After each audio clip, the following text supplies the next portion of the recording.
Hello students. Good morning. Today I will start the class by telling you a story. In the end I will ask you what was the moral of the story? Sure, sir.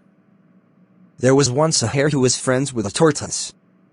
One day, he challenged the tortoise to a race. Seeing how slow the tortoise was going, the hare thought he'll win this easily. So he took a nap while the tortoise kept on going. When the hare woke up, he saw that the tortoise was already at the finish line.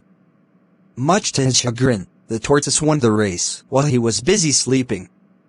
So what was the moral of the story? Sir, the moral of the story is, there are actually a couple of moral lessons we can learn from this story.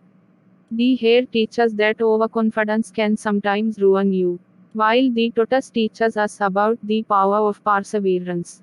Even if all the odds are stacked against you, never give up. Sometimes life is not about who's the fastest or the strongest, it's about who is the most consistent.